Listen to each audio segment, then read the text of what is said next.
Hello friends, this is Anup Kumar Singh. Educators booster के इस YouTube channel पर आप लोग का हार्दिक स्वागत करता हूं। दोस्तों, हम फिर से अपने करंट अफेयर्स 2024 की सीरीज को आगे बढ़ाएंगे। इसमें अति महत्वपूर्ण प्रश्नों को शामिल किया गया है, एकदम लेटेस्ट हैं। जस्ट बीते हुए जो भी करंट अफेयर्स हैं उन सभी को यहाँ पर समायोजित किया जा रहा है। आप लोग बिल्कुल ध्यान देते हुए इसे क्लियर कीजिए, कंप्लीट कीजिए। अभी जो 17वीं बीपीएससी थी उसके अंतर्गत जो भी करंट अफेयर्स के सवाल आए हैं, हमारे पूर्व चलाए गए जो भी इस सीरीज के लिए जो सीरीज चलाया गया था उसमें से कितना लाभ हुआ है वो आप जाकर के देख सकते हैं। बहुत ही इंपॉर्टेंट रहा था वो वीडियो। उसी वीडियो को हम आगे बढ़ा रहे हैं, ठीक है। तो आप लोगों को इसे नोट करते रहना है, बार बार रिवीजन करना है, ठीक है। क्योंकि करंट अफेयर्स की अहमियत किसी भी परीक्षा के लिए क्या होता है वो आप एग्जाम देंगे तो आपको पता चल जाएगा, या फिर जो पुराने विद्यार्थी हैं जो लगातार एग्जाम दे रहे हैं उन्हें तो बिल्कुल पता है, क्योंकि बिना करंट अफेयर्स के किसी भी एग्जाम को निकालना संभव नहीं है। आइए इसी को आगे बढ़ाते हुए सिलसिला को हम लोग आगे बढ़ाएंगे और बहुत ही इंपॉर्टेंट और बहुत महत्वपूर्ण प्रश्नों को हम लोग यहाँ पर अब देखने जा रहे हैं, ठीक है। देखिए क्वेश्चन नंबर 1 क्या है। क्वेश्चन नंबर 1 है 38वें राष्ट्रीय खेलों का आयोजन, ठीक है, 28 जनवरी से 14 फरवरी के बीच में किया जा रहा है। निम्न विकल्पों में से इसके संदर्भ में कौन से विकल्प सत्य है। तो ये 38वें राष्ट्रीय खेलों के विषय में बात की जा रही है, ठीक है। तो आपको पता है कि राष्ट्रीय खेल का आयोजन हर वर्ष होता है। यह 38वें नंबर का राष्ट्रीय खेल आयोजित होने वाला है, जिसके विषय में सवाल आपसे पूछा जा रहा है। इसके लिए विकल्प आपको चुनने हैं कि इसमें से कौन कौन से सही होंगे। तो पहला है ए, इसका आयोजन उत्तराखंड में किया जा रहा है।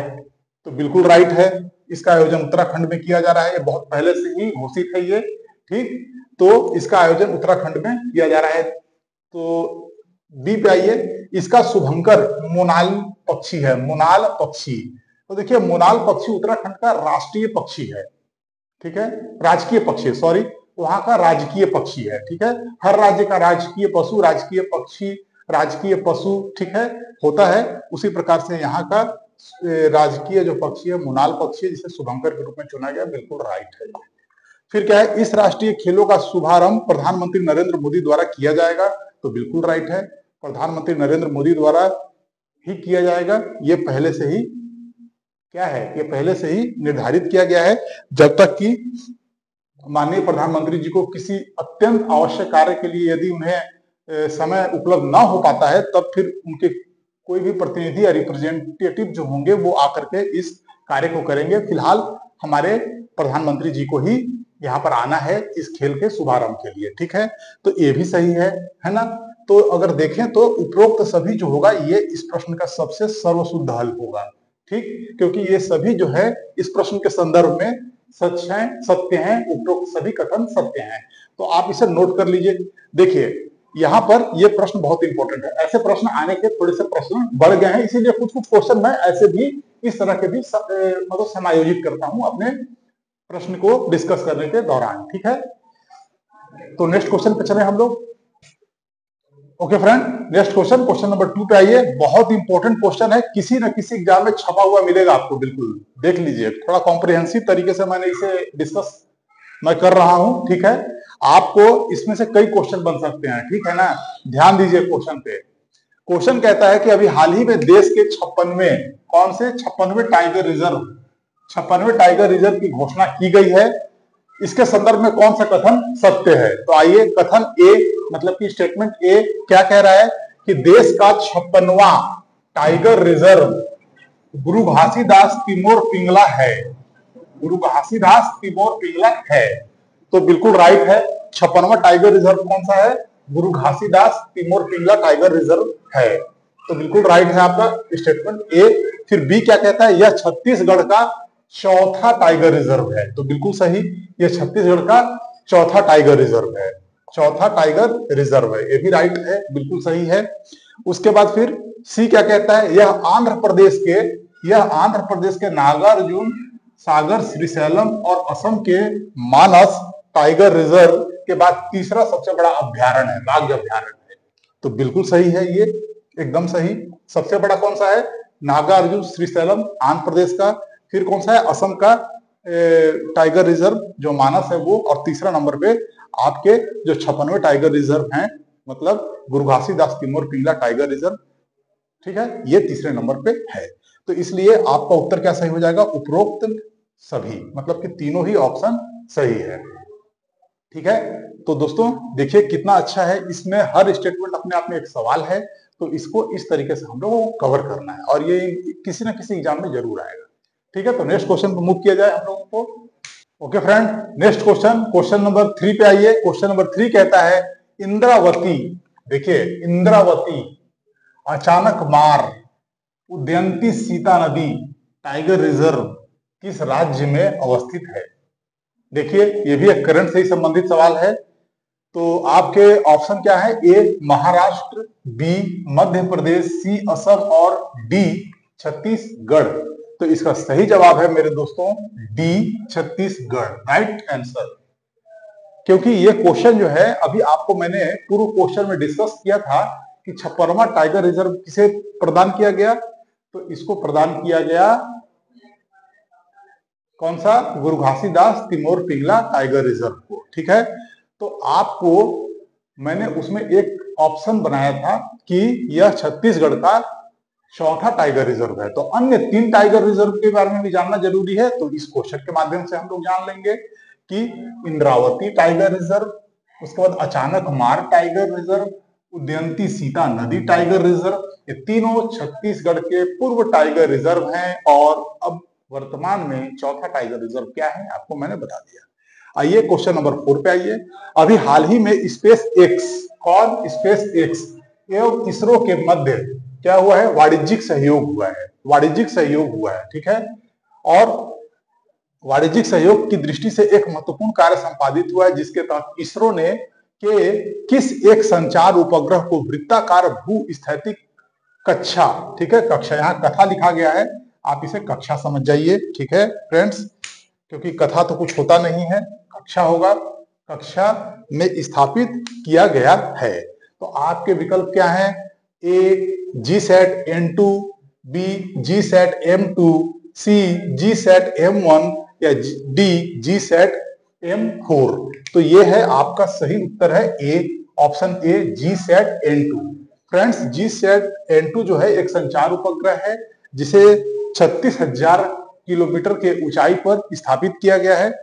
ठीक है ना, जिसे हम क्या कहते हैं, जिसे कहते हैं हम भूतुल्यकारी कक्षा, जो कि वृत्ताकार कक्षा है उसमें स्थापित किया गया, भू स्थैतिक कक्षा, कुछ भी कहिए आप, इसे उसमें स्थापित किया गया है।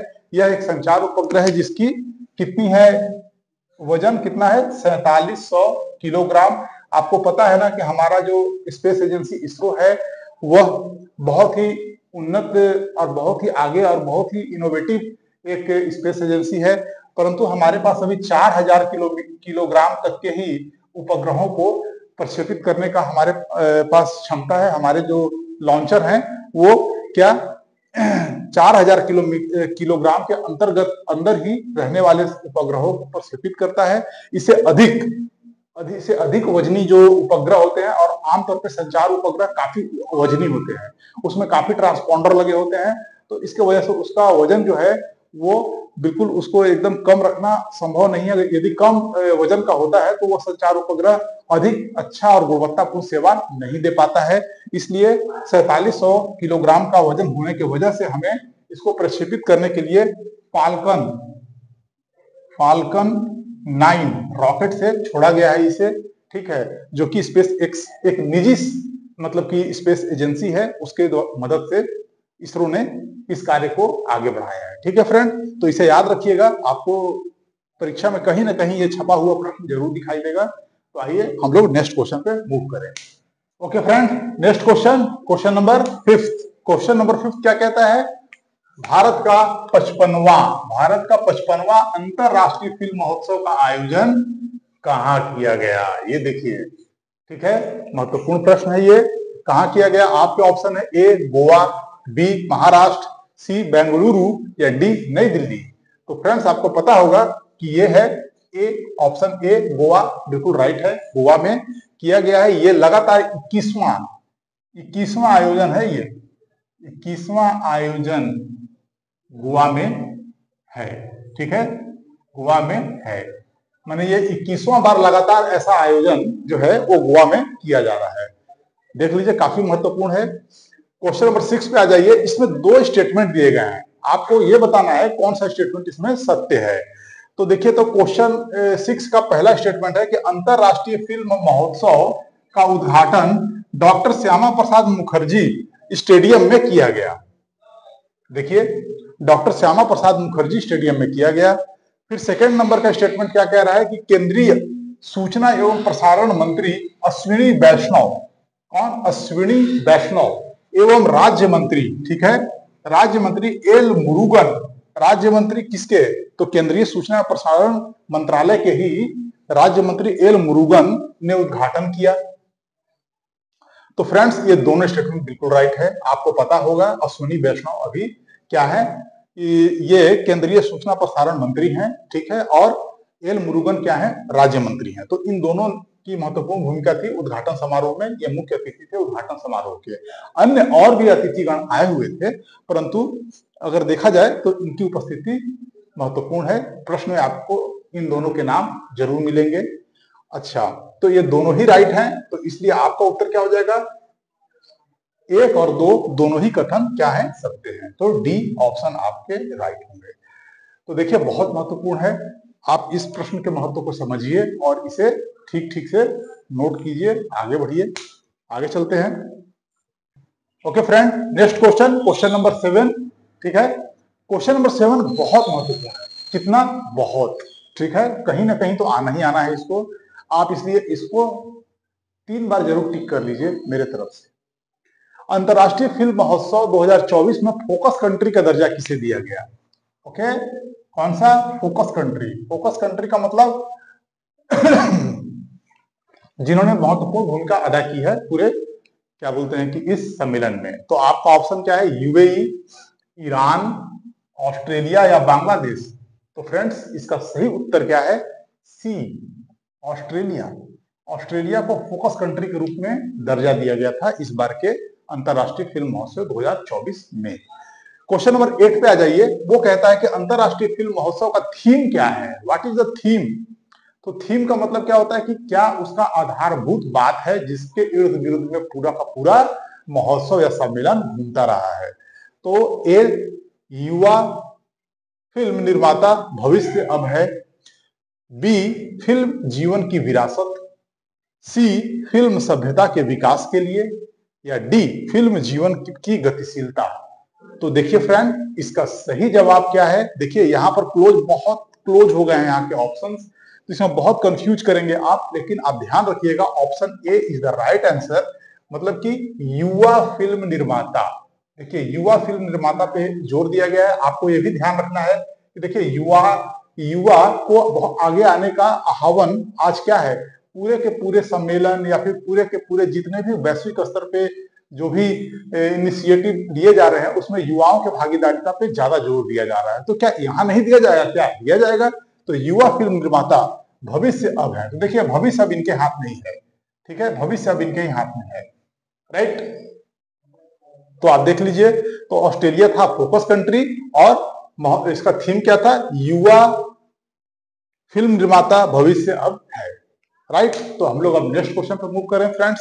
ओके फ्रेंड, तो नेक्स्ट क्वेश्चन पे आइए, क्वेश्चन नंबर 9। फिल्म महोत्सव में अंतरराष्ट्रीय ज्यूरी का अध्यक्ष किसे चुना गया? बहुत महत्वपूर्ण है, बहुत ही इंपॉर्टेंट सवाल है। अंतरराष्ट्रीय ज्यूरी का अध्यक्ष किसे चुना गया है? ठीक है, तो आपके ऑप्शन क्या है? Amitabh Bachchan, option A. B क्या है? अभिनेता धर्मेंद्र। सी क्या है? अनुपम खेर। या डी, आशुतोष गोवारिकर?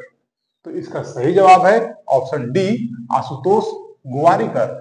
आशुतोष गोवारिकर साहब को, ठीक है, फिल्म महोत्सव के अंतरराष्ट्रीय ज्यूरी का अध्यक्ष चुना गया। आइए क्वेश्चन नंबर 10 देखिए। क्वेश्चन नंबर 10 कहता है कि अंतरराष्ट्रीय फिल्म महोत्सव के संदर्भ में सत्य कथन को चुनना है। सत्य कथन चुनना है आपको। तो ए क्या है? ए कहता है कि सर्वश्रेष्ठ फिल्म टॉक्सिक है। सर्वश्रेष्ठ फिल्म टॉक्सिक है, तो बिल्कुल सही है। यह फिल्म सर्वश्रेष्ठ फिल्म के रूप में इसे चुना गया पूरे अंतरराष्ट्रीय फिल्म महोत्सव के दौरान, ठीक है।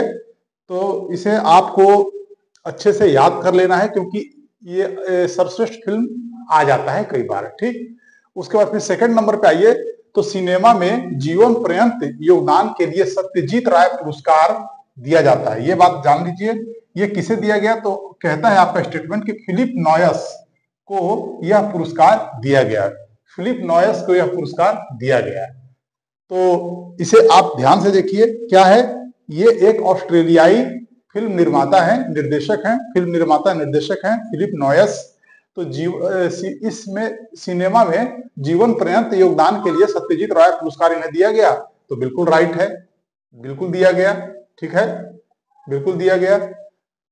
फिर सी नंबर आइए कि ICFT यूनेस्को गांधी पदक फिल्म क्रॉसिंग को दिया गया। फिल्म क्रॉसिंग को दिया गया, मतलब कि ICFT यूनेस्को गांधी पदक फिल्म क्रॉसिंग को दिया गया।